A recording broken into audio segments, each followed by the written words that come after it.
আচ্ছা, আমি কি কোনোদিনই ধারাবাহিক বা নিয়মিতভাবে কোনো একটা কাজ শেষ করতে পারবো না?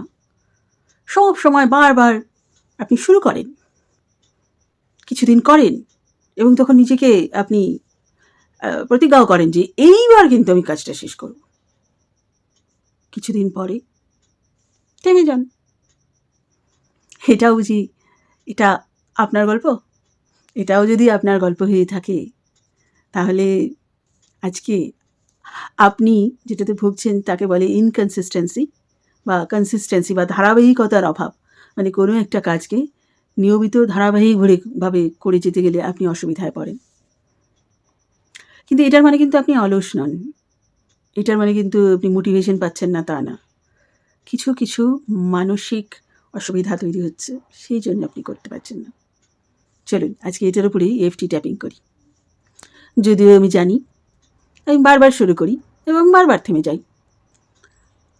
আমি বারবার নিজেকে হেরে যাওয়া মনে করি থেমে যাওয়ার পরে।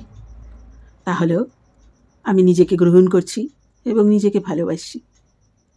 যদিও আমি জানি যে আমি বারবার থেমে যাই আর বারবার মনে হয় যে পরের বার ঠিক করব, কিন্তু তারপরেও করি না। তারপরেও আবার থেমে যেতে হয়, কোনো না কোনোভাবে আমি থেমে যাই।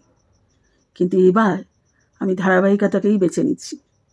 এবার আমি বেছে নিচ্ছি যে আমি অলস নই, আমি প্রত্যাখ্যাতও নই। আমি ধারাবাহিকতাকে বেছে নিচ্ছি। হয়তো ছোট ছোট করে কাজ করব, কিন্তু ধারাবাহিকভাবে করে যাব। আর আমি জানি আমি ঠিক করতে পারবো। আমি এইবারে ফেল করব না, এইবারে ব্যর্থ হব না। আমি ধারাবাহিকতাকে বেছে নিচ্ছি এবং ধারাবাহিক থাকার যোগ্য নিজেকে করে তুলছি আমার শরীর, মন এবং আত্মা দিয়ে।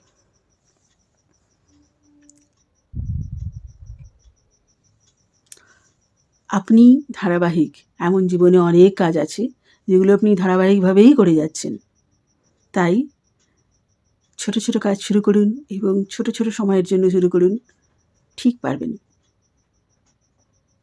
আজ আসি।